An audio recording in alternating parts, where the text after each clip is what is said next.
Hi everyone! Thank you so much for coming to my new free masterclass, Time Management for Artists.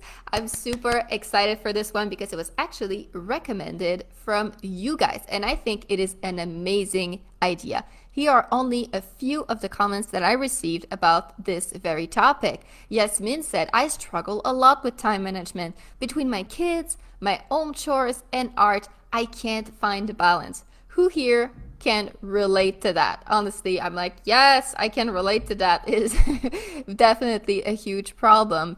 Emma, who is here today, said, so excited for this. Managing time is so difficult, especially defining when it is okay to rest. Wow, like that is powerful, honestly, because art is our passion, but it is also work. It is difficult for us to know when we can rest. That is definitely a huge thing. Very, very wise from Emma. Hannah said, I struggle a lot with time management too, since I seem to drop better at night. Some of us have those sorts of struggle where what we need to do, what we have to do kind of doesn't always match up. I'm trying to find a balance, finishing my portfolio, finding work, and everything else on my plate. People in the comments are saying definitely same. Yup, totally relate. And perhaps Moses put it in the best, most relatable way. He says he struggled organizing my day, sending proposal, promoting myself, practicing, finishing any commission if I get one, draw something for social media, and try not to die doing everything. Yes, very relatable. Who here is like, yep, that's me doing all the things, so difficult. I was surprised when the number one struggle that you guys said was time management. At first I was like, time management of all things, but when I think about it, it makes so much sense because no matter what you're trying to achieve, no matter where you are currently in your career, what stage of your career you're in, time management is always going to be an issue. If you can't find time to do the thing, then you're stuck. When you're struggling to make progress towards your goals, it can be so discouraging. It's like running in molasses. You're like, oh, trying to get somewhere, but I can't. And so let's fix that, or at least do our best. I'm going to share a lot of tips today, and I hope they're going to be helpful. Before we get started, if some of you don't know me yet, I'm Vanessa. I'm a professional freelance illustrator. I've been living full-time from my art since 2015. How time flies. I'm from the Babyface Club, but I'm getting on in years here. For the first 3 years of my career, after graduating in 2015, I worked in a game studio as a salary. But then in 2018, I decided I want to be on my own, and I quit my job to do freelance. And let me tell you, it wasn't easy at first. It was crazy hard. For the entire first year, I hustled 24/7. I was never really able to find my footing. It was just so difficult. I was trying to do all the things to get my career off the ground because I kind of quit cold turkey. For anyone who knows my story, I was like, I'm quitting this job now. And then I jumped into this freelance thing without a safety net, without a plan B, without a fallback. And so I had to make it work. And I was trying everything, throwing everything at the wall to see what would stick. And I really struggled to keep up with all of the things, all of my efforts. It was crazy difficult. And I don't talk a lot about this because it was really a painful time, but I was having breakdowns right, left, and center, just in the middle of the day, exploding into tears and just crying for hours and hours and not being able to do anything else that day just because I was so overworked. I almost gave up countless times. I was just so close to burnout. I very nearly just gave up, and I would have never become a freelance illustrator. I would have never created this group. I would never have hosted this class that we are all in today. And so it's kind of crazy how close it got, to be honest. John says, I'm having art block this week, probably caused by poor time management. Yes, poor time management, stress, and all of those issues, it's one of the main factors for art block. For me, it's when I'm overworked, when I'm stressed, and in those times, I don't have the fun in doing art anymore. And that's when the creativity just doesn't come anymore, right?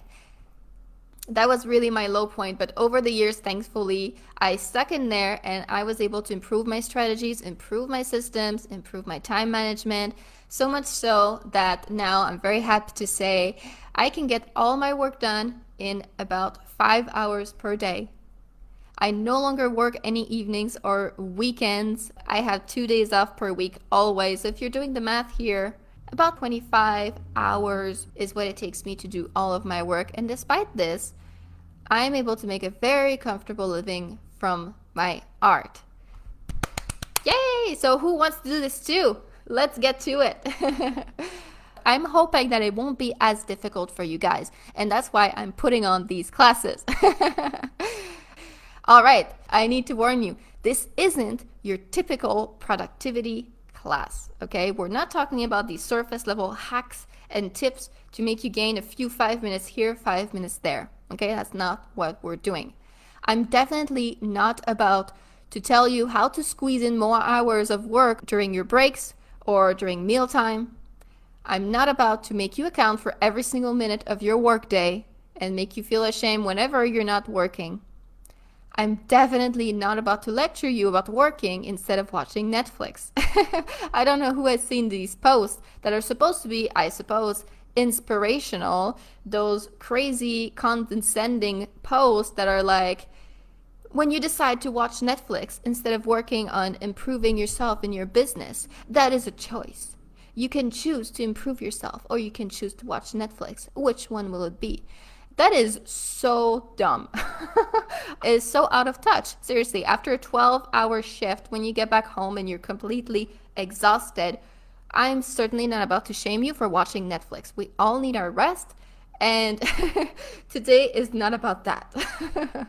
I'm going to challenge your time management and productivity beliefs, but it might not be in the way that you expect. We're going deep down. We're not going to do the surface level little tips and hacks that are really band-aid solutions. We're going deep, deep, deep to the root of the issue. But those are the places where weeks, months, or even years of your time is falling through the cracks. Okay? So these are the big issues that are really wasting your times. And that's what we're going to target. Because if you can save months of time, then you don't need to sacrifice your lunch break anymore, right? As artists, we are incredibly hard on ourselves. We think that we have to do everything. And this is something that ever since I decided to put on this class, even before when I did the survey, I keep hearing over and over again. How do I do it all? Right? I need to do this and this and this and this and that. I'm struggling to do everything. Do you have any tips for me so I can cram more in there? Right? Have you ever thought, if I just work hard enough, I can achieve this? If I'm passionate enough, I can make this work. Who here has thought that? Let me know in the comments. Art is our passion, of course, and we're like, I'm willing to sacrifice for my art, right? I'm willing to work day and night to make this happen. But this isn't a healthy way to look at it. We are being so hard on ourselves. I talk almost every week to people who are telling me, I procrastinate too much. I'm so lazy. I get distracted all the time. I can never get anything done. I'm not passionate enough. I don't have the passion or the motivation to stick it out and suffer for my art. I see all of those other people who work day and night until they're ragged, and I can't do that. It must mean that I'm not passionate enough. Who here has thought these things before? These are just things that we just tell ourselves and we beat ourselves up over it, and it's really not helpful, first of all, and it's not true either. Sandrine says, me. Aliana says, I'm guilty, Your Honor. I love that. Aliana says, every day. Maria says, for sure, all of them. Felicia says, I thought or have been told all of those things. The big question that I've heard from you guys is, how do I do it all? How do I do all the things on my plate? Practicing, right? Doing those warm-ups and live drawing sessions and those things. Building my portfolio. Posting on Instagram 5 times a week or even 3 times a week, right? Because that's what we hear all the time. Post on Instagram if you want to start your career. Fiverr, Upwork, all of these platforms. Doing ads in Facebook groups or responding to ads in Facebook groups. contacting companies, social media challenges like Inktober, Mermaid, that sort of thing, postcards, digital mailers, on Twitter, there's a Kidlit postcards and things like that. Of course, working on your paid commissions. When you actually get them, you need to get that work done. Opening an Etsy shop because you keep hearing you need to diversify your income. Things like Redbubble, Society6, we hear sometimes a lot of artists have success with those things. You need to start one of those too. Having a newsletter, getting an agent, improving your skills or learning new skills like this new app. Oh, I need to know Photoshop, I need to know Affinity, I need to know illustrators. If I want to succeed, I need to do that and this and that. Replying to emails, sending emails, replying to emails, that takes a lot of time. Admin and accounting, because as a freelance illustrator, you are your own business, and that comes with a not insignificant number of admin tasks that you need to do, and that takes a lot of time too. As artists, we need to wear a lot of hats, but if you're looking at all of this right now and you're wondering, how do I do all the things? Well, here's the secret. You don't. You don't. Like, seriously, look at this list. It's ridiculous. I think there's something like 16 things on here. No human can do this. It's absolutely unreasonable to expect that of yourself. There's no way that you can do this all, okay? There's only so many hours in a day. It's impossible to do all of these things. Mary says, I'm feeling overwhelmed looking at this list, very similar to my current to-do list. Yes, who here has a to-do list that looks like that? Say me in the comments. That's what we're going to fix today. Julie says, I work a lot and feel like there's no real result at the end. So relatable, Julie. If I wasn't live right now, I feel like I need to screenshot that. That is very, very true. It is impossible to do all of those things. If you're trying, you are bound to fail. No human could possibly do this, okay? So if that's your to-do list, like Mary says, you're setting yourself up for failure, okay? There is no way. We compare ourselves a lot to popular artists. This is one of the reasons that we think that we need to do all those things. We think that person can do it all, I need to do it all. Sometimes we even combine, right? This person does Society6, that person does Etsy, and this person does Instagram. And then we kind of combine it, and when we're like, the conclusion I come to is that I need to do Instagram, Etsy, and Society6. That's 3 things. That's a lot of work. And you have to remember, when you see that Instagram of those popular artists who seem like they have it all together, that's probably not the whole story, okay? Either they're spending so much time on the Instagram that the rest of the business is falling apart, right? Because that's all of their time is going into this. Or it could be they have help, okay? It could be they have an assistant, or they have someone who posts for them and helps take a lot of things off their plate. You cannot base yourself on these things to decide what should be going into your schedule. When we try to do everything, we just end up burning out. We feel stressed, overwhelmed, and then we end up giving up. That's what happens, okay? So the key to time management is not getting more things done. If you came here thinking that I was going to tell you how to get more things done, I'm actually going to teach you how to get less things done, okay? We're going to remove things from your plate, basically, things that you do not need to be doing. The biggest time management issue is spending too much time on things that are not making a difference, things that aren't moving the needle, right? And that's what Julie says earlier. I feel like I'm working all the time and nothing changes. Nothing is happening. Well, that means some of those things aren't working, and maybe you don't need to be doing a lot of these things. It's all about working smarter, not harder. I am certain, 100% certain, that there are things on your to-do list right now that are not helping you reach your goals and that you don't need to be doing. Okay? And so we're going to go over some tips. I have 7 in total to help optimize your process, identify the things that you don't need to be doing, and remove extraneous efforts. Are you ready? I'm so ready. Let's do this. So, first of all, point number 1, determine your goals. This seems super obvious. Maybe you're like, ugh, we're starting with that, seriously? But sometimes we're rushing ahead so much, we haven't even taken the time to figure out where it is we're going before we started running. Okay, so I want to ask you, tell me in the chat, do you have a very specific goal for your art career and clear steps of how to get there? Yes or no? Tell me in the comments right now. Are you working blind? If you are, that's okay. There's no shame here. I used to do this too. I'm sure many of us are. There's absolutely no shame. Tell me in the comment if that's you, if you're working blind. Eliana says, my goal is to survive. Relatable. And seriously, who can fault you for that, right? When you have a goal like this, a goal that is quite visceral and desperate, you may be rushing ahead to meet that goal and not actually figure out all the steps, right? Because the problem with this goal is it's not specific enough, okay? Felisa says she doesn't really have a goal. There's too many things that you would like to do. That's a big thing, right? So many of us, when you have many goals, that's how your to-do list gets filled up to the brink. You need to choose what you're doing right now. If you're trying to do it all, setting yourself up for failure. Sandrine says, I already know my goal thanks to you. Yes, we have some of our level 1 and level 2 art business bootcamp students in the chat. I know you guys have your goals already because I've been hammering you about this. It's very difficult to decide. As artists, you know, there's so many of us that really love to do different things. So many of us, we don't want to choose, but if you don't choose, you have too much stuff on your plate, okay? You cannot do it all. Here's an example of a goal. I want to quit my 9-to-5 job and be able to support myself 100% with children's book illustration.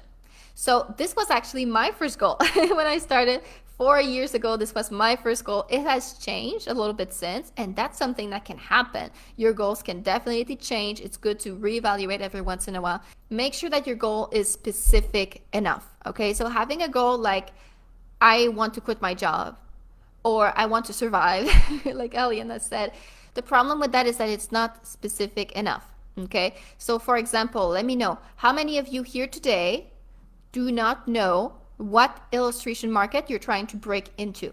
Tell me in the chat right now if you don't have a market. Mary says, I think as artists, we want to try all the things, and it's so easy to get distracted with shiny new tools and techniques and markets. Relatable. Yes. I mean, I feel that. I definitely do. You know, I see an artist do beautiful technique and I'm like, oh, I bet I could do that. It looks fun. It's so beautiful. I want to do that. The other day, I was looking at like a manga artist and I was like, oh, I remember when I used to do manga. I want to do manga again. Okay. I understand the shiny object syndrome. And it's not even that you can't do everything that you want in your free time, you know, for fun in your sketchbook. I'm talking in terms of your career. You need to narrow that down. Right? You can't do everything. Imagine someone who's like, I want to be a doctor and a lawyer and an engineer, and on the side, I also want to do some janitorial work. You can't do that. Like, honestly, you can't do it all. Those are all big careers, okay? And art is as well, okay? No matter how society undervalues art sometimes, being an illustrator is a big job. It's a difficult job. I compare it to being a lawyer or doctor, okay? It's just as hard. And it deserves your 100% attention if you want to succeed at it, okay? It's not something that's so easy that you can succeed at it if you're just putting like 10% of your attention, if you're doing a million things at once. You definitely need to focus. If you don't have a market, this is your first step, okay? If you don't have a goal, this is your first step, okay? This is where all your time is going through. You're rushing ahead, doing a load of work. And how do you even know if that's the work that you need to be doing? Because you don't know what your goal is. You don't know where you're going. You can't measure if you're doing the right thing, okay? There are many people who are just drawing a bunch of stuff willy-nilly, you know, drawing a bunch of random stuff, thinking at some point it's going to materialize into a portfolio. At some point, this is going to materialize into a career. That's not how it happens, okay? You choose a market and then you make specific illustrations to demonstrate your ability in this market. And then that's how contracts happen. Market first, goals first. And that is going to streamline your entire process, because then once you have your goal, you'll be able to weigh every single thing you're doing against that goal. I do this every single day. Every decision, every task, every project, every little thing that I'm doing, I remember, okay, my goal is this though. Is this task helping me towards that? Or is it not helping me towards that? And if it's not, I decide I cannot be doing this right now. I receive so many propositions for projects nowadays because I'm a few years into my career. I get a lot of people coming to me, you know, illustrate my book, do this for me, I have this project. And I say no, I want to say like 80% of the time, because many of those projects are not helping me with my current goal. Now I want to break into the surface design market. I want to do patterns for fabrics and greeting cards, okay? And so if someone is offering me a picture book, I'm not taking those anymore. It's not helping me towards my goal. And every single thing I'm doing, always remembering that. So if you look at your to-do list right now, every item on there, is it helping you reach your goal? Is it the most efficient way to reach your goal? Ask yourself about that for every single thing. Do you need to be doing these things? Okay, I'm going to give you some actual examples here to help you. Some things that many of us think that we need to do because everyone has told us that we need to do, but we actually don't need to be doing. Okay, so these examples I think are going to be helping you out a lot. First of all, if you're posting on Instagram every week, stop. This is such a time sink, okay? Instagram, growing in Instagram, sure, if you have hundreds of thousands of subscribers, eventually you'll be able to get some work from that. But you cannot choose the work that comes to you. You cannot choose who are your subscribers. You cannot choose who sees your art. So it's a huge numbers game. And the time that you put in versus the return that you have on that is just insane when you actually see it. I've been on Instagram for years. I've only ever gotten one gig from Instagram, which was less than $200. If I had been sinking so much of my time on Instagram, I don't know that I would have the career that I have today because I don't rely on Instagram for my career. I do other things. If I need a gig right now, I know what to do to get myself a gig within 1 or 2 weeks, okay? Instagram cannot guarantee that for me. So I could be posting, 3 times a week. How much work? I'm sure many of you can imagine how much work it would take to post 3 times a week on Instagram. And even if you do that for years on end, you cannot guarantee that you will get any work from Instagram. Aliana says, I feel attacked. I post weekly on multiple socials. Okay. Aliana, that's actually a great thing, okay? If there's one thing that you learned from this lesson, it's awesome that you stayed up until 1 a.m. to be here because I can tell you, Aliana, you stop doing that. The amount of time, the amount of hours that you have just cleared up for yourself by removing this from your plate, it's going to clear up so much time that you're going to be able to build your portfolio, start contacting art directors, start getting those paid contracts in. Okay, so a lot of people are saying, I'm doing this. Guilty. Carmen says, this is awesome. I'm excited for you guys because you've just liberated hours and hours every week just by removing this from your plate. If you're doing Fiverr, Upwork, or similar job boards, this is also a huge time sink. And the thing is, you can find some gigs on there, but they're very underpaid. There are not big companies either, okay? All your dream companies, the ones that maybe are in your goal, I want to illustrate for Time magazine, or I want to illustrate a book for Simon & Schuster. Well, do you think Time magazine or Simon & Schuster are on Fiverr and Upwork? They are not. I can guarantee you they are not. It's just small-time individual people who are on there offering $5, $10 for little gigs. This is busy work, things that is keeping you busy, hustling. Because you're not being paid a lot, you always have to look for your next gig. There's a lot of competition on there, so you constantly have to bid on jobs and maybe get one every once in a while, and then you're getting peanuts for that. That is a lot of time for very little return. So this is also something that you can remove from your plate. And I did a lot of that in my first year as a freelance illustrator, and it's after one of my many breakdowns where I couldn't do it anymore. I was like, you know what? I hate Fiverr. I hate Upwork. I am not doing those anymore. And oh my God, the relief. The relief, seriously. But I also noticed after I let that go, I had more time to do on other stuff that actually was moving the needle. So I started being more successful after I dropped it. Mind blown. It was just awesome. Cranking out artwork without a portfolio plan. Okay, this is a big one.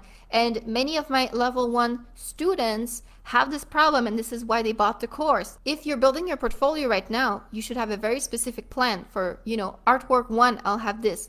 Artwork 2 will be this. Artwork 3 will be this. Artwork 4 will be this. All together, they will cover all these specific skills and allow me to get work in that specific market. That is a portfolio plan. In my level 1, I call this the 12-piece portfolio plan. This is catchy.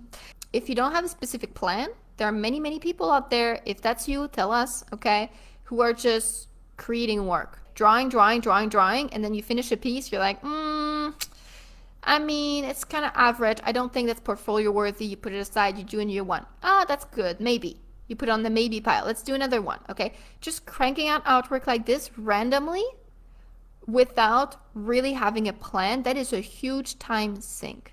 Actually, creating a portfolio is a project, and you could treat it exactly as such, okay? Treat it as if it was a paid commission. You need to be creating X amount of pieces. They need to be hitting all of those points, and you have a deadline of 1 piece per week. Boom, done. Treat it as such, because otherwise you're wasting a ton of time on this. Twitter, Behance, Facebook, TikTok. Okay, Aliana was telling us she was on multiple social media platforms. Instagram is one of the biggest time sinks, but if you are on other social media, they can also be huge time sinks. There are so many social medias out there. If you're on all of those, that is most of your time going into that. And it does not need to be, because social media is like a nice to have. I would add it maybe later in your career when you have a bit more time. At the beginning, there are so many other things that you can be doing to grow your career that are more efficient, faster, get better results, and that don't take years to make something happen. Honestly, it is entirely possible to have a wonderful, successful career without being on any social media. You heard it from me. You can quote me on that, okay? Because everyone and their grandmother on this planet says if you want to succeed as an illustrator, you need to be on Instagram. And I absolutely hate that, okay? That is not true. If Instagram didn't exist, I'd still have a career today.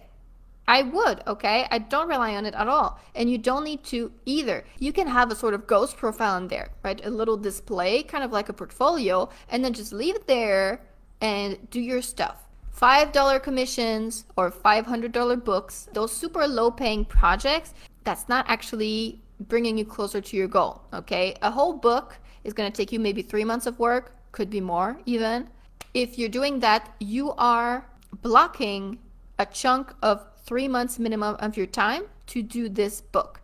It's not bringing you enough money to live. It's not probably bringing you good experience, because people are paying that much, you know, they're first-time authors, they don't know anything, so they can't really teach you much. It is a waste of time, okay? When your goal is to make a living from your art, you need to be pricing good. It's one of the biggest things.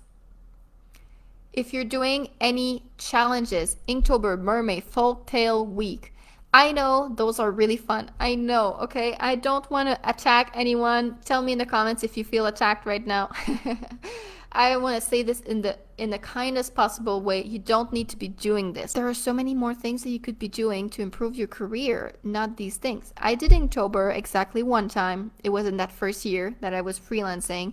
That whole month, oh my God, I remember it as if it was yesterday. It was tough. Inktober is tough, like every single day. Gosh, that is so much work. And after that, after the whole month was said and done, I gained about 400 subscribers, which I was really excited about at the time. Did that lead to any paid work? Nope. Okay, it was just 1 month of pure misery, of cranking out work, tiring myself out, burnouts, trying to do everything, and it did not lead to anything. Followers do not equal money.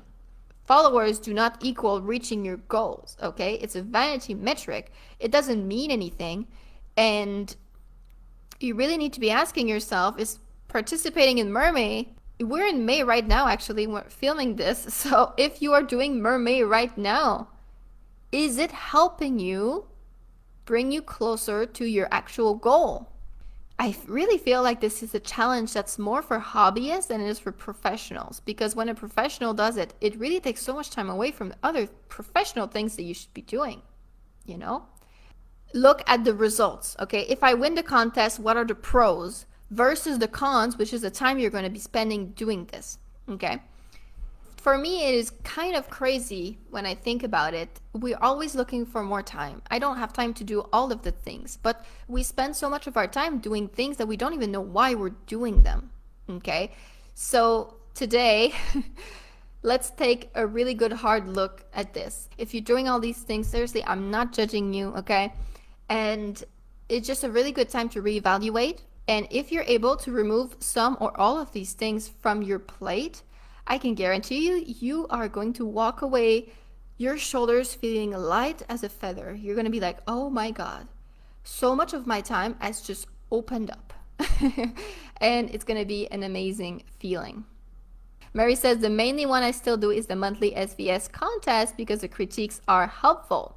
Exactly. I'm not saying that every single thing that you're doing is a time sink. I'm just saying definitely take some time to reevaluate every single thing on your agenda. So Mary says she's doing the SVS Learn contest probably because it's a good portfolio piece.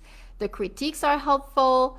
So that is certainly a very good reason to be doing it, okay? And also, do you need to be doing it every single month? Maybe not, okay? Maybe one every 3 months. That could work just as well for you. How many times a year do you need a critique, okay? Maybe once a quarter, getting a critique just to make sure you're improving, you're on the right track. Maybe that could be enough. Maybe you don't need to be in there every single month, okay?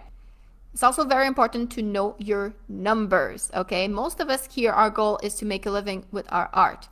How will you know when you've reached this goal, okay? You need to know how much do you need to make to be able to make art full time?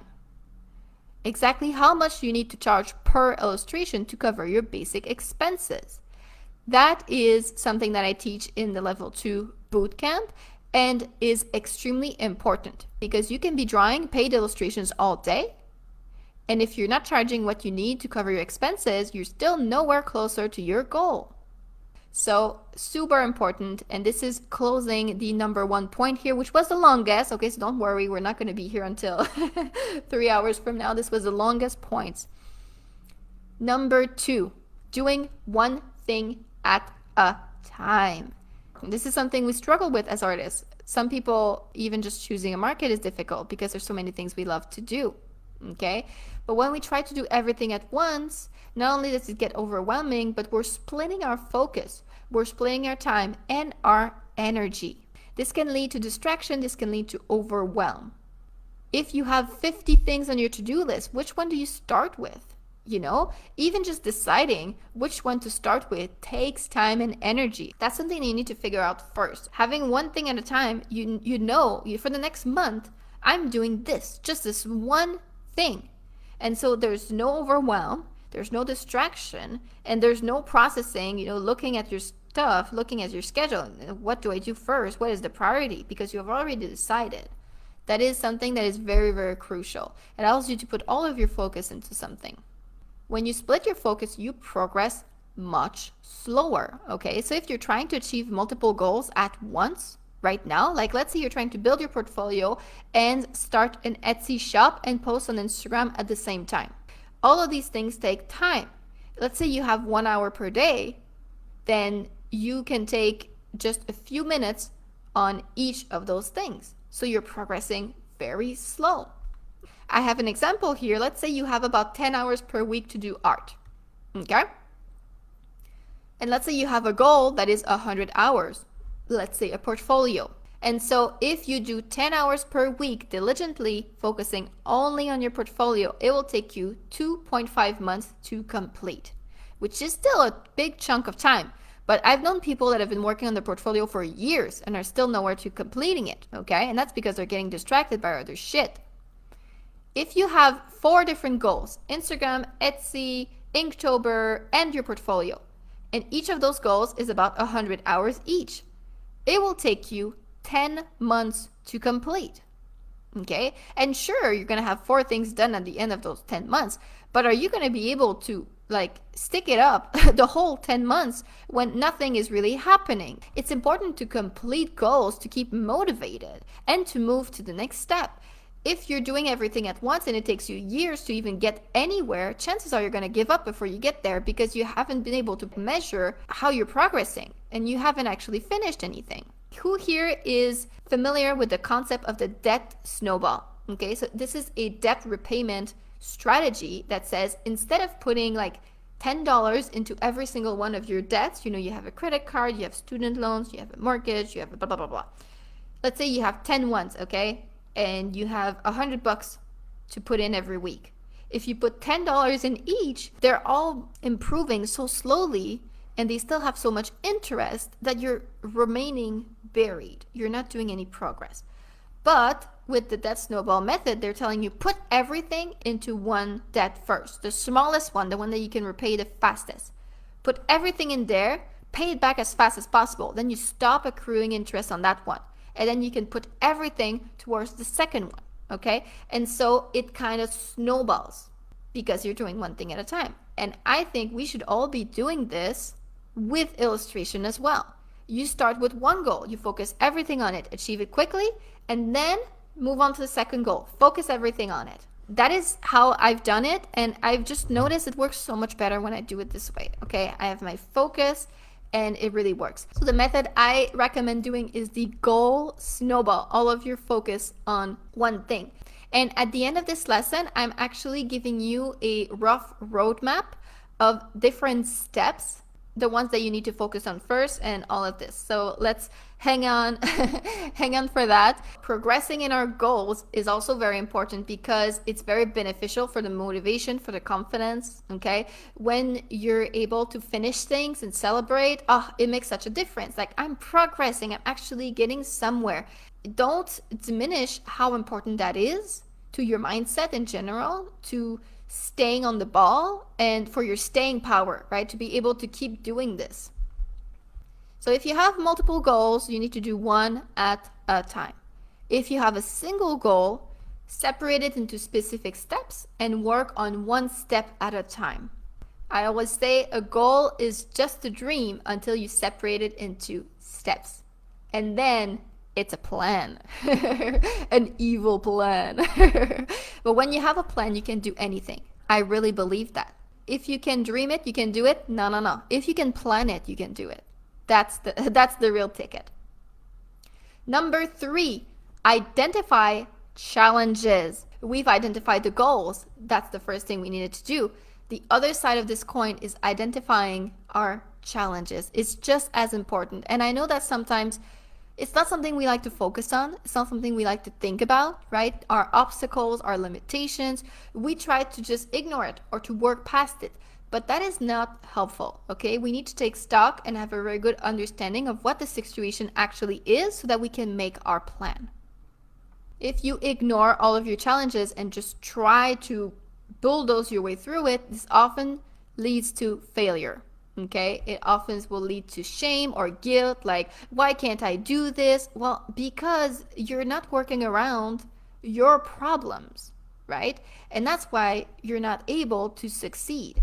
And that is a big time management problem as well, okay? Ignoring the problems, that is not a good way to time manage, okay? Time management is not just getting more things done, as we covered. If you have 5 hours of available time, but you plan 10 hours of work from yourself, that is bad time management. It's all about management. And good management is being realistic. So, who here has a persistent feeling of, I'm not doing enough. I should be doing more. I should be doing more. This is something I hear literally every day. Artists who feel like they're letting themselves down. Artists who feel like they're letting their career down because they're not doing enough. Aliana says, me. Okay, so these artists, they come to me and they're like, I'm not doing enough, I'm lazy, I'm distracted, I should be doing more, I should be doing this, I should be doing that. Kata says me, Carmen says me, Etty says me. We all feel like we're not doing enough, okay? But then I talk to you guys a bit further and come to find out this person have a very demanding day job, like 12-hour shifts. This person has 3 children under 10. This person is a full-time student.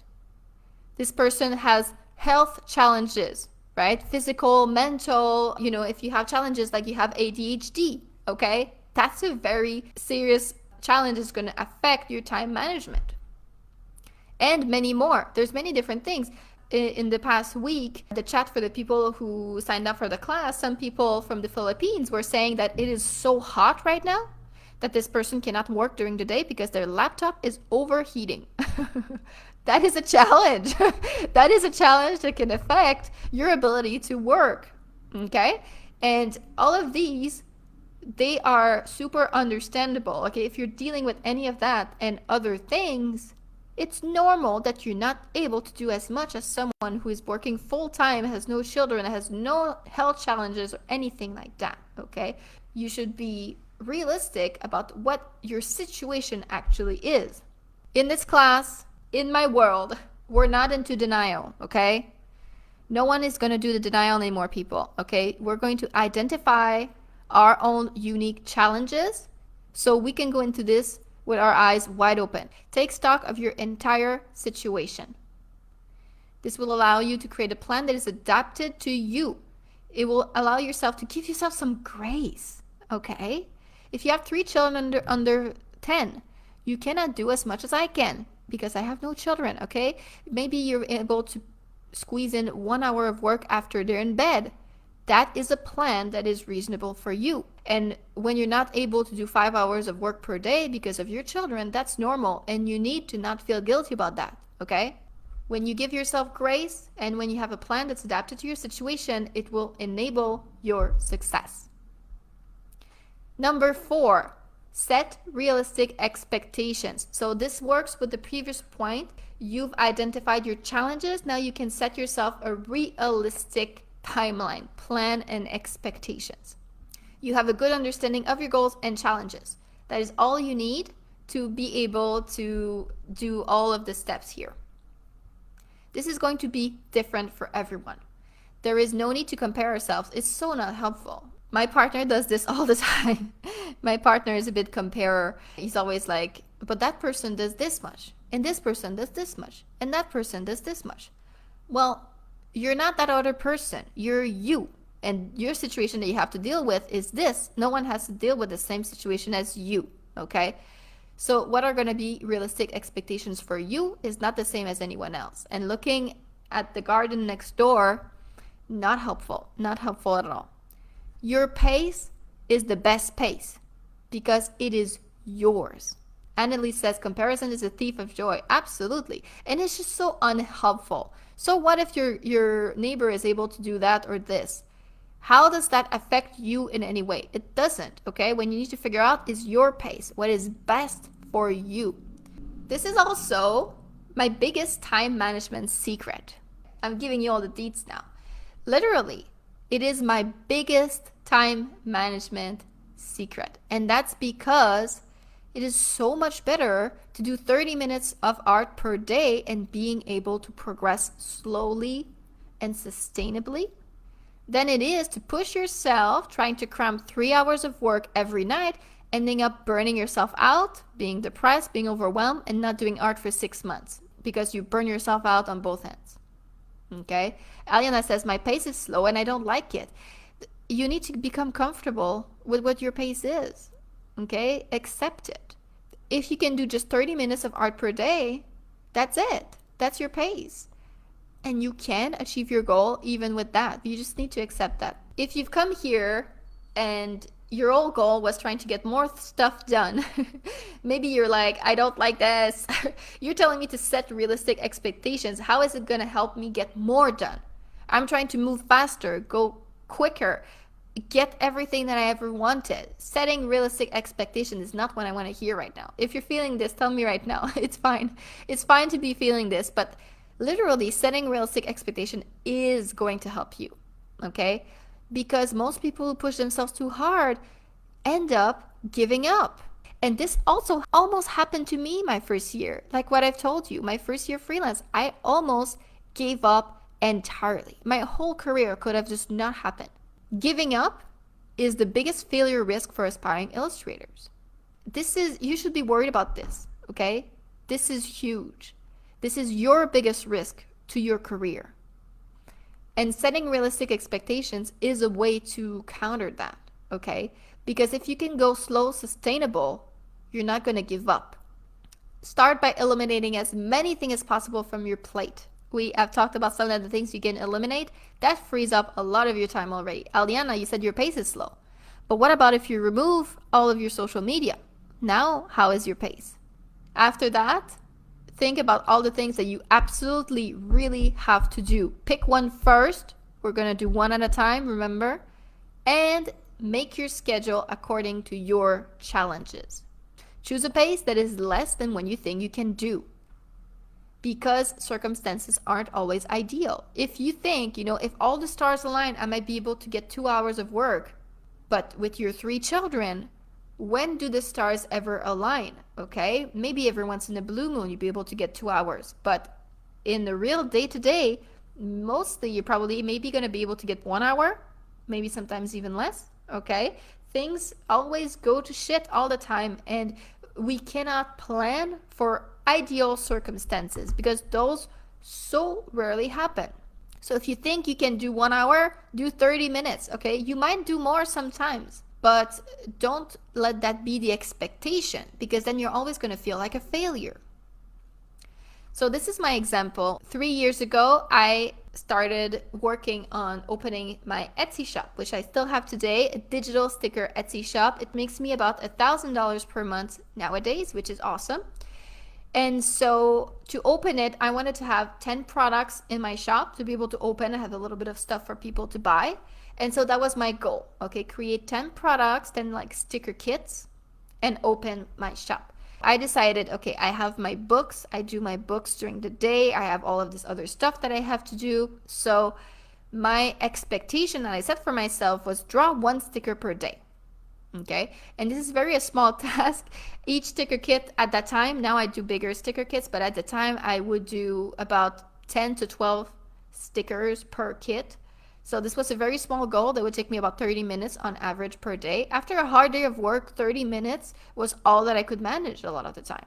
Sometimes I'd be able to do more, and sometimes 1 sticker was all that I was able to do. But the important part is I never forced myself to do more than I felt able to. Okay, but the thing is, after a hard day of work, it's so easy to be like, I'm just so tired, I don't want to do it today. And if you're facing having to spend 2 hours drawing stickers after a hard day of work, it's so easy to be like, I can't do it today, I'm not doing it. But if you can just do 1 sticker, 30 minutes, and then you're okay, it's easier to convince yourself to do it, because it's not a lot. It's like, okay, I feel really tired, but I can do this much. And then maybe tomorrow I'm going to be in better shape and I'm going to be able to 2 or 3 or 4 stickers. But tonight I can only do 1, and that's enough to achieve my goal. And that's keeping yourself motivated. It really is. Because I was able to sustain this pace. And it worked out for me. I was able to keep up my motivation because I never missed a single day. I never missed a single day because the expectation was realistic. Okay, if I'd set a goal of 2 hours per night, oh God, I would not have been able to sustain that. Okay, and so I was in the end able to finish 10 sets and open my Etsy shop after just 3 months. And I was so surprised, actually. I was like, wow, this took less time than I thought. I got very motivated when, the first time I finished my first sticker kit. It was cactus. I still remember it was cacti. The first day I did just 1 cactus. And the second day went well. I did 3 cactus. And the next day after that, I did a couple more. And by the end of the week, I had a cactus sticker kit finished. 1/10 of the way there. The big boost of motivation that it gave me. I felt so good about myself. I'm moving forward to my goal. Oh, that felt amazing. And that's how I was able to keep going. So even if you have only a few hours per week, only if you have 30 minutes per day, it's absolutely possible to reach your goals. The less time you have, the more you have to not waste time on things that don't move the needle though. So you're gonna have to go to your to-do list and chuck out a lot of stuff, okay, like I showed you how to do. But you can do it. You can do it. I believe in you 100%. Go at it 1 tiny step at a time, and you will get there. As they say, the journey of 1,000 steps starts with 1 step, right? If you just keep moving forward with your 2 little legs, you will get there eventually. You will get there. Now, number 5, try different working styles. Working styles, we're actually getting into the productivity stuff. So I'm a bit harsh on like productivity because most of these things I feel are hacks and aren't getting at like the root of the problems. But it is worth it to find out the working style that works for you. Otherwise, you're kind of working against yourself, okay? Of course, everyone is a little bit different. We each have a working style that works best for you. Unfortunately, I'm not going to be able to tell you exactly what you should be doing because it's so different for everyone. I'm suggesting everyone to experiment a little bit to find out what is best. Sure, it's going to take time to experiment with stuff, but that is time well spent because once you find a working style that works for you, that's going to help you save time in the long run. Do you like it when everything is so strictly planned, like to the minute, and you know exactly where you're going? Or are you more of a chaotic person? You like it when it's more loose and more intuitive. Okay, that's a first like hint of how to go about it. Different methods that you can try. Having a to-do list to keep you on track. Planners. The Pomodoro method. So that's a method that's quite interesting where you time yourself. And so you do, I think it's like 35 minutes of work where you're like super focused and you just try to do as much as you can. And then a 5 minutes break. So it's like 35, 5 minute, 35, 5 minute. And there's an app for that and all of that. And for me personally, I mean, it worked, but I didn't really enjoy it. So personally, that wasn't working for me. But I know so many people who really love that because it cuts at the distractions, right? For 35 minutes, you do as much as you can and you're super focused and you can get so much stuff done when you're really, you know that it's a sprint, right? You know that you don't have to maintain this all day. So you're less tempted to do distractions and things like that. You can be super focused for a short amount of time and then you're allowing yourself breaks at the end of your sprint. So that can be useful for some people. Working with music or podcast. When I draw, music and podcasts and audiobooks are life, okay? I can sit down and draw for hours as long as I have a good book in my ears. Working in public, for some people, when they work at home, they always end up on the Facebook. And so going to a cafe to work or a co-working space, for some people, it feels like some sort of accountability. For some people, working at home in perfect silence, that's what works for them. There's many different things that you can do. It's worth trying a few different things, right? If you've never tried working in a co-working space, try that. Maybe it's going to work for you, okay? If you've never tried the Pomodoro method, try that. Aliana says she likes chaotic because it's more fun for her. I find that for chaotic people, a loose to-do list can be the way to go. A planner is often a bit too restrictive. Some people plan like by the hour. It's a bit too restrictive for people who are more chaotic. But if you make a list, and it can be like a weekly list, something like this week I need to get this, this, and this done. 3 big things. And then every day you're like, oh, I feel like doing this part. I feel like doing that part. Of course, all tasks on your list should be related to the one goal that you're doing right now. Definitely. I'm talking about things like, let's say your goal is to build your portfolio. Then maybe you have tasks for sketching and final color and some thumbnailing. Okay, so maybe you're like, one day I feel like doing thumbnailing, so you thumbnail some of your portfolio pieces. The next day you're like, oh, I feel like coloring. I'm going to do coloring today. Okay, but it's still the same goal, just to be clear. So as I said, it is worth it to try different things. Even if they don't work, maybe you'll find something that really works for you, that fits your personality and your unique challenges as well. When you find that one method that is perfect for you, it's going to help you out for the rest of your life. Something, in general that I've noticed, people who don't have a lot of time, like let's say you only have 30 minutes per day, then a method where you do little sprints with no distraction might be best for you, okay? A method where you like sit down and you're like, for 30 minutes, don't talk to me. No one talks to mommy during that time. Just 30 minutes, I'm locking myself in the office and I'm doing like as much work as possible for this 30 minutes. That works very, very well for people who have small amounts of time to devote to the art. However, if you have more time, let's say you do this full time, you can't maintain this amount of extreme focus for several hours. And people who try usually fail terribly. I have failed terribly at this. If you have 5 hours where you need to work, like you need breaks during that time, you're going to wander to Facebook during that time. That is going to happen. And so for people who have more hours to devote to art every day, small sprints with breaks, with rest, that is probably going to work better for you. All right. 6, celebrate your wins. So important. And maybe you're thinking again, what does it have to do with time management? Again, time management is not all about getting more done. It's about what to do with your time, okay? And celebrating your wins is one of the most important things that you can do with your time. It is so worthwhile, okay? Very, very worthwhile. When we're rushing to get things done and we don't take time to celebrate anything, it's just no fun. And we can lose a lot of motivation this way. To celebrate when you finished a milestone, that is important to keep up your mood, keep up your motivation to keep going. Rushing from task to task, that's just no way to live. It's stressful, and most important, it takes the fun out of art, okay? Remember where you come from.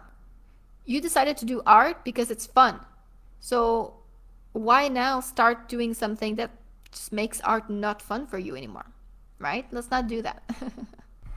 If you're never sure how far you've come and how far you still have to go, if you never have visibility on the great things that you've accomplished so far, you're so much more likely to burn out and give up. When you feel like you're not accomplishing anything, it's so hard to keep your motivation up. It's so hard. This puts you at risk for art block. So it's some of the best way to spend your time after you've hit a big milestone. Like if you've just finished your portfolio, celebrate that shit. Like seriously, this is needed. You've done a huge thing. You need to celebrate that. Between big milestone, take a break. Like if you've just finished your portfolio, take a 2-week break. Celebrate. Take that time to rest. Keep your spirits up with little rewards after big milestones, like maybe treating yourself to your favorite restaurant, maybe some art supplies you've had your eye on. Something that makes you happy and can motivate you to keep going. Most importantly, you need to rest. After finishing a big thing, you are probably feeling so tired, even if you've only done 30 minutes per day. You have kept it up this whole time. You need to recuperate. You need to fill up your creative sponge again to be able to squeeze it out later, okay? You can't just keep squeezing and never putting the sponge in the water again. Aliana says 2-week break, I cannot imagine, to be honest. I think you need to get better at the idea of taking breaks, okay? Because after you come back from a break, you work so much better, honestly. So the time makes up for itself. After finishing a big milestone, it's also a great time to reflect on your progress, reevaluate your goals, reevaluate your next steps, because this changes all the time. So you need to readjust. Okay, now that I've done this, what am I doing again? So think about all this stuff. Aliana says, I have a hard time taking a break that is more than 3 hours. That is a very big problem, Aliana, okay? Because it's probably, I'm not sure, I don't know you personally. I don't know if it's because you feel guilty or it's because you need to be doing something. That's common. My partner feels the need to be productive 24 hours a day. Like he'd be on his day off after working hard all week and he'd be like, I feel like I need to be productive right now. I'm like, geez, take a chill pill, play a video game. He's like, I feel guilty when I play a video game on my day off. Like he feels the need to be productive. That's something that society imparts into us, and that is so toxic. On your dang day off, take a break. You've earned it and you need it. You are going to crash and burn if you don't take time to rest. Okay? And finally, number 7, and this is the last one, get a mentor. Okay? This is so important, and it's one of the things that you can do that is going to make you so much more efficient. Especially when you don't have a ton of time at your disposal, that's when it's important to focus on things that really move the needle. We've talked about this. We talked about having a clear and specific plans with very specific steps in order to reach your goals. But how can you decide what steps to do when you don't have that experience? Someone asked that in a question before. Okay, but what step would you say? And I'm going to give you a little, I'm going to give you some examples right now of some steps that you can do. The help of a mentor is what can help you do the right steps so you don't waste time. Productivity hacks and tips might help you squeeze in a few more hours of work per week, but getting a mentor to guide you, it will help you save months or even years of time, okay?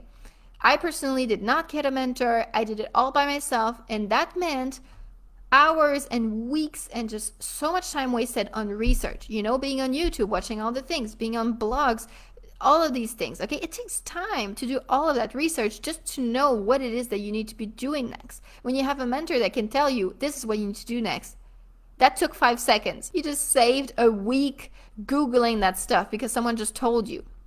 Trial and error. Oh God, the amount of time that I wasted on trial and error. Strategies that don't work. The amount of time that I wasted on Fiverr. I will never get that time back. And costly mistakes. For me, that was a big one.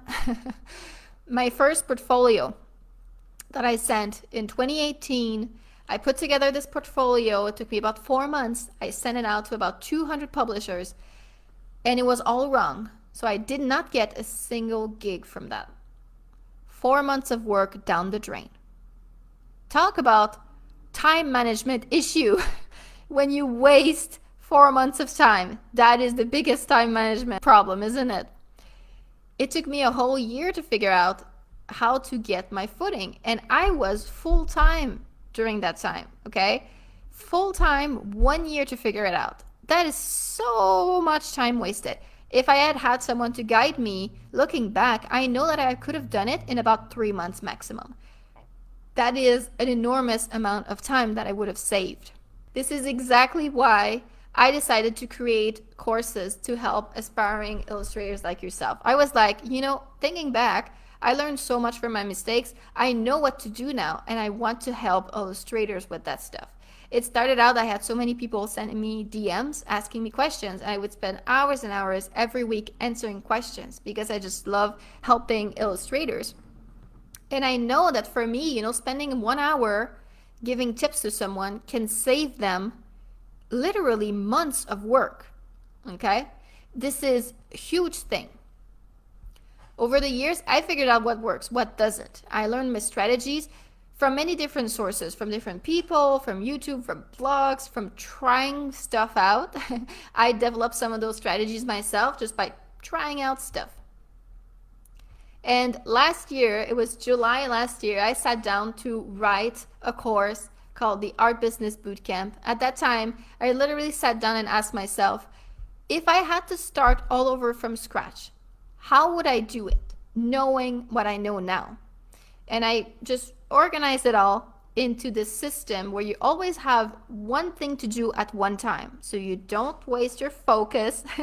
So you always have a specific step. I'm all about actionable advice. And this is what I call the Art Business Bootcamp. This is a little overview that I'm going to give you here. So if you're not sure what your steps should be, take a screenshot after we're done with the slide. This is going to be an overview of the steps in order to reach full-time freelance illustrator. So step number 1, build a portfolio. Your portfolio is the foundation for your entire business. You need a portfolio to be able to convince art directors to give you work, to showcase what you can do, convince people, okay? So it always all comes back to the portfolio. You're talking to someone, you send them there. You're meeting someone at a convention, you send them there. You're emailing someone, you send them there. It's like your base of operations. And this is step number 1, okay? So if you don't have a portfolio website yet, drop the Instagram, drop the Fiverr, drop the Mermaid, and get going on your portfolio. That is the most important thing that you could be doing right now. Step number 2, contact art directors. This is the most efficient way to start getting work because you go directly to the source. And I know this is super scary, and this is why in my bootcamp, I teach people exactly how to do that. Like literally exactly what to say. The perfect method to get as many replies as you can, convince them, transform a no into a yes, and all of that stuff. And I've heard from my students that it really makes it less scary after I've covered everything. Like literally you can copy paste the swipe files that I give you, and this makes it less scary, even though I know contacting art directors can take people a little bit out of their comfort zone. Number 3, work on your paid gigs. So obviously after you finally get some gigs from the art directors that you've contacted, then you need to work on that. And it's very important to do a very good job so that those people are happy and come back to you. Getting recurring clients, that's part of the method. And so I also teach how to do the best job possible, good communication, good planning, and all of that stuff. Number 4, build a network. Super important, and this is a little bit of a more obscure one. It's hard to explain exactly what that is, but I cover that in the level 2 bootcamp. Step number 5, get an agent. Also super helpful. An agent can find you a portion of your work without you having to do anything, but it is a later step, right? It's step number 5. It is much later than some people think. Some people, before even getting a portfolio, they're trying to get an agent, right? Because they don't want to do the hard work of contacting art directors themselves. They're trying to do that so that the agent is going to find them work for them. But I put it later because most agents, they want to work with illustrators that are established. Also, you have to figure out how to have a business on your own before you can delegate that stuff to other people. You have to know what you're doing. You have to know how to price your work. You have to know how to do your contracts. The agent isn't going to do that for you. So you need to know how that stuff works before you can get an agent. That's why it's a bit later here. And number 6, diversify your income. Things like your Etsy shop, your Redbubble and Society6 or commissions or all of that stuff, it is important. But if you're trying to do this right now at step number 1, it's just not going to work because you're dividing your focus. Okay, so only after you've established all of these things and you have a successful freelance career going, then you can take some time to diversify your income. This is what I've done personally. I focused on freelance all of my first year. And as I started my second year, when the freelance stuff was starting to get a bit easier, then I opened the Etsy shop. And then the next year after that, after the Etsy shop and the freelance were both going well, then I added in the courses, okay? So you can add more as you go once the other ones are established and running a bit more by themselves. But you cannot do everything at once. Seema says, I absolutely love all the amazing gems you teach in the level 2 bootcamp. Game changing. Thank you, Seema. I'm glad you liked it. All right. So this is a step-by-step system that I teach in the Art Business Bootcamp. And I'm super excited to invite you all to come learn how to skyrocket your own career because the level 2 bootcamp has just reopened yesterday. Woohoo! So level 1 has been opened since November, but level 2 was closed and it has just reopened. And I'm super excited because we're going to start getting some more students in. I've been getting emails for months being like, when does it open again? And it is now. So happy.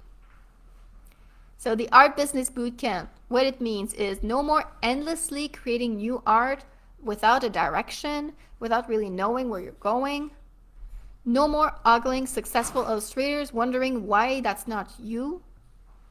No more putting off starting your illustration career. Do it now. I can help you out.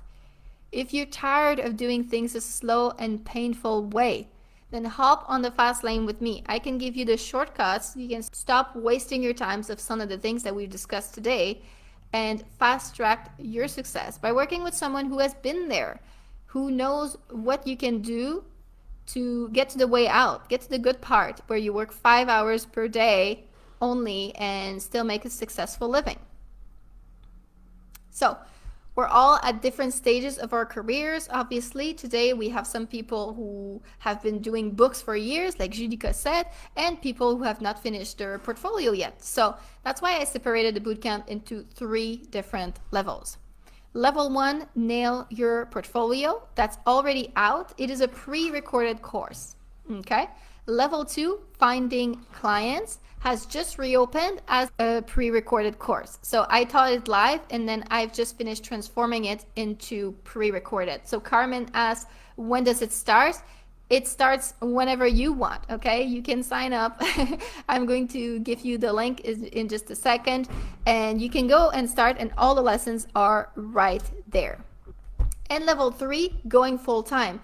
These are advanced strategies like diversifying your income, building a newsletter, getting an agent. So the things that you can do to just push it to the next level to really be able to do this full time. The level 3 course is not finished yet. It's not even started yet. So we're only going to be talking about level 1 and level 2. Level 3, unfortunately, is not ready. So very quickly, the level 1 course, I mostly want to focus today on telling you about the level 2 course because that just reopened. But very quickly, the level 1 course, we're doing picking a market and styles. There are 2 lessons on this. 1 lesson on picking a market, 1 lesson on style. I go over all the possibilities with you. There's so many people who got in there thinking, I want to do picture book illustrations, and then discovered in the middle of the bootcamp a passion for something else, right? Chikako decided she wanted to do editorial. We have another that decided that surface design was for them after discovering this in the course. So super cool. Then your 12-piece portfolio plan. This is my unique method. It is awesome. Honestly, it's some worksheets that is going to change your life because we're going step by step to build a plan for you. At the end of the worksheet, you're going to be able to say, these are the exact pieces that I need to finish, and then I'll have my portfolio. Then we cover exactly what to put on your website. You know, all these about pages and projects pages and contact pages, exactly what you need on there, and how to organize your navigation so that it's really, really professional. We're doing a step-by-step tutorial of 2 different website building platforms that are easy to use and affordable. I've chose to show you Adobe Portfolio because it's free and Wix because it's inexpensive. Both of them I love. How to set up your freelancing business and writing a business plan and setting up goals. So this is something that we talked about today, right? Goals. If you're still not sure what kind of goals do I even want, this is something that we cover in the level 1 course. This is some of the things that my wonderful level 1 students are saying, some of whom are here today. I saw Maria here today, I saw Yvette, and I saw Srija here today. So happy that this bootcamp was very, very well received, and many people were just very happy with this course. Of course, I do this to help, so to hear that my students enjoyed it, it was really, really nice. And now in level 2, it's time to put that portfolio to work. Yay! This course is very, very thorough, okay? It's a walkthrough of every single little step involved, from finding a client all the way to signing your contracts. Mary says, I haven't done the level 1 course, but the level 2 was totally game-changing. Helped me to build so much confidence, demystified so much about the process. Oh, thank you, Mary. That's so nice. I've heard from many of my level 2 students that they were surprised how much there was in it. Some of them were even feeling a bit overwhelmed and said they had to go rewash, which you can do because you have lifetime access. Thankfully, there was a lot. There was a lot. So the Art Business Bootcamp Level 2 is finally back. So are you tired of hustling 24/7 to get your career started, but nothing seems to work? Then this bootcamp is for you. Are you tired of feeling unsure what your next steps are, constantly doubting yourself? Is this what I should be doing? Is this what I not should be doing? Then this is for you. We're artists, we're not marketers. This stuff can feel very difficult for us. It can make us feel very out of our depth, the art business part that is. And so this is actually where I shine. I love art business. I'm one of those weirdo artists that actually loves marketing. Let me show you my proven strategies to get the career of your dreams on track. Niam says, I've just done a level 2. It was so helpful. Oh, thank you, Niam. She says she's rewatching a lot of it. Yes, because there was a lot. The Art Business Bootcamp is your master shortcut. It includes every single thing that you need to get started. We have a whole lesson on how to research your market to find companies, then how to organize your research. I have some great bonuses for you to allow you to organize all of this in a way that's very easy to go and get the information again. How to find the contact information of specific people. Where are these people, right? How to query clients and exactly what to say. Exactly. Okay, I'm not leaving you floundering. I'm like, go to this person and say this. It's exactly what I'm saying. And that's really, really helpful. How to follow up, which is even more important than the first email, is the follow-up. We have a whole lesson on follow-up and what to say in many different scenarios. What if they say this, what do I answer? All of that stuff. How and when to pitch. And then in the second section, seal the deal, we're going into that negotiation stuff. So first of all, how to price your work. We have 2 lessons of 2 hours each about pricing, because this is a huge chunk. If you're trying to piece together some information from YouTube videos, from blog articles or something about pricing, it cannot give you the full picture that I'm giving you in these 2 full-length lessons, because it really is a big picture with many different things that work together to create the entire thing. We're talking about copyrights and usage. All of the little things that go into that. Copyrights can be very complicated, but we demystify it. How to negotiate, right? To get the best deal possible. Negotiation is so scary for many artists, but something I'm very, very proud of, very happy with, is that many of my students after the negotiation lesson were like, this is so much less scary than I thought it would be. Now that you explained it is actually more casual than I thought. It's less confrontational than I thought. It is not as scary as I thought. And I'm very, very happy about that. Examples and scenarios of negotiations so that you know exactly if they say that, what you can answer to this. And how to get it all into a contract. Contract is another thing that's just, for many artists, it's just so complex and dry. So we explain all of this. And next, bonuses. This course also comes with some amazing bonuses that are worth almost even more than the course itself. We have my Airtable base for storing all of your market research and organizing it. My email swipe file, so you know exactly what to say in your emails. My pricing worksheet. Some students have described those worksheets as life-changing. We have some worksheet that can help you calculate what I call your surviving rate and your thriving rate. So you know exactly how much do I need to make to survive? How much do I need to make to be very comfortable and have the lifestyle that I want? Super important. My rate sheet template. My quote template. I also explain how to use these.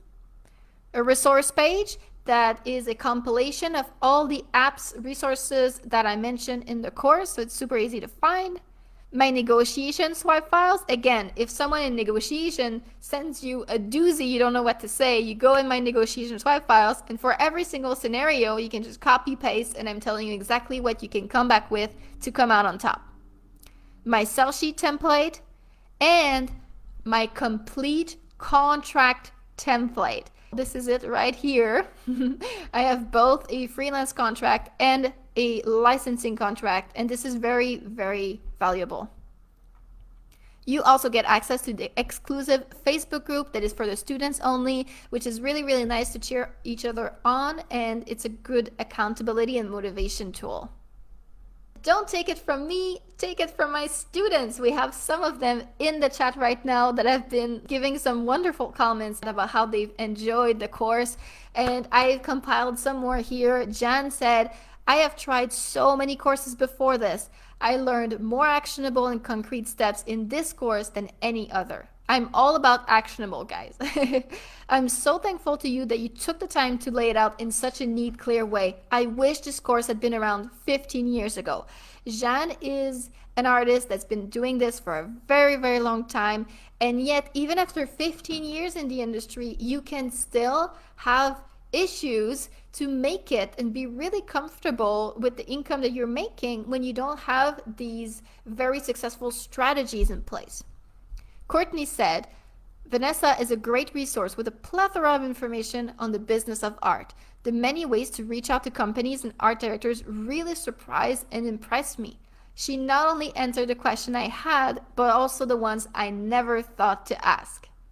And lastly, Justine says, I still can't believe the amount of information and tools that you gave us in this course. Thank you for finding the words to explain all the complex and complicated facets of the illustration world. Thanks to you, I will succeed in becoming a professional illustrator. Oh, that made me so happy when I read this from Justine. What confidence. I love it. And I love it that I was able to help instill this confidence in herself. Indeed, Justine is an amazing portrait artist, and she will become a professional illustrator because she has absolutely everything she needs to succeed. She does. One thing that is very unique about my art business bootcamp is the network method, which is a special method to query clients that I develop myself. I don't see anyone teaching this ever, anywhere. This is something that I developed myself from e-commerce marketing strategies that I worked into this, and I've seen a lot of success with that. So the first couple of years of my careers, I was sending a lot of emails, which I like to call the classic query. So the classic query is when you just send an email like, hi, my name is X, here's my portfolio, get back to me if you have any job for me. Okay, so that's the classic query, and this is what most people do. But with this classic query, for every 100 emails I sent, I would get about 10 replies back. And most of those would be rejections. This is so much wasted time, right? When 90 emails out of 100 don't go anywhere. You took the time to write those emails. This is a huge waste of time. And so I decided this won't cut it, and I developed my own method. And with this method, I've been able to 5x my reply rate from art directors. 5x. Now I get not just 10 out of 100, I get over half of my emails answered. And this is just such a time management hack, isn't it? When you can 5x your success rate, that is huge. Meet Paulina. Paulina is one of my friends, an amazing illustrator. She's one of the first that tried my network method. So Paulina is a children's book illustrator. She also makes some products for her shop, such as postcards and stickers. And she was trying to contact her local shops and galleries to ask them to carry her postcards and stickers. Okay. And so she sent a bunch of emails, and only one shop accepted. Most shops told her they were not interested or they didn't reply at all. And that was really, really shocking when I first heard this, because Paulina is an amazing illustrator. Like you can see here, she is so good. She's like top tier talented. She has thousands of subscribers on Instagram. On all accounts, she's one of the top. Okay, so if she has trouble getting people to reply to her emails, it's like, what chances do I have, right? It's shocking. And so I shared with her my network method. She tried this, and immediately she told me, wow, most people I emailed with your method replied within a day, and a third of them were interested immediately to meet or to discuss further. So it does work, and thank you for sharing this brilliant strategy. Yay! That is what I love to hear. And since then, I have heard a lot of similar stories from my first batch of level 2 students, the one that I taught live. A lot of them have been having great success, lots of responses from art directors. A couple of them have emailed me with some issues, and we've been able to diagnose the problems. It could be a portfolio issue. It could be an issue of not emailing the right people, right? A mismatch of what they're looking for and what you're offering. But once we're able to diagnose those issues, the network method, you're off to the races. And some people have already had gigs after taking the level 2 course. Some people have added so many people to their mailing list. It's amazing. I love to hear that. This is a sort of night and day results that you can get with my network method. And I teach this in the level 2 course. I'm so excited to teach you. I'm giving you all of the knowledge and tools so that you can go in perfectly prepared. By the end of this course, you'll be able to approach clients with confidence, knowing exactly what you have to offer, knowing exactly what you're worth, and knowing exactly how to close the deal. Isn't that something? This is easily worth over $2,000. In fact, when I was learning how to make courses and how to price a course, what the gurus were telling me is that for the amount of information and value that I'm offering, that I need to price this course between $1,000 and $2,500. But that pricing personally makes me very uncomfortable. I know that at the beginning of our career, we don't have a lot of money, and this is who I want to help, the artists at the beginning of their careers. I want to make this really affordable to be able to help as many artists as I can. Of course, I need to still price this high enough to make my money back. I spend a lot of time on these courses, months and months of time on end. And so the pricing that I've settled with for the Art Business Bootcamp Level 2 is $397. And I'm also offering until May 20th an additional $50 off coupon. The code is get started. So this is until Friday, $50 off on top of the price already being quite good. So the regular price for this is $400, but with your coupon code get started, you can get it for $347.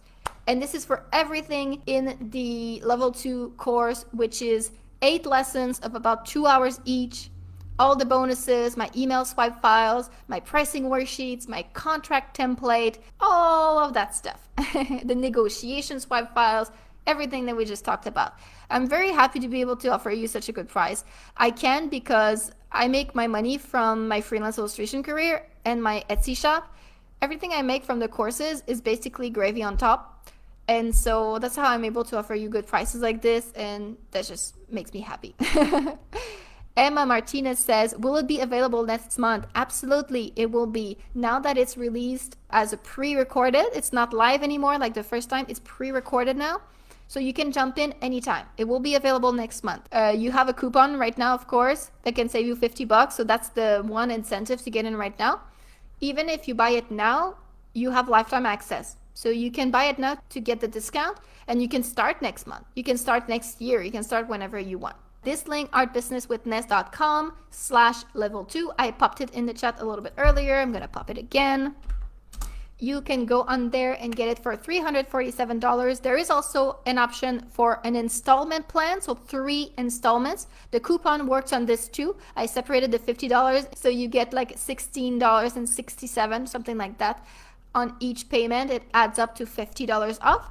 There's also another quite interesting thing that I'm offering this time. It's a bundle deal. So if you're starting from scratch and you want to get level 1 and level 2, I'm offering you $50 off level 1, which the regular price for level 1 is $200, and level 2 with the coupon, another $50 off. So basically you're $100 off. The regular price for buying these two separately is $594, but you can get it now for $494.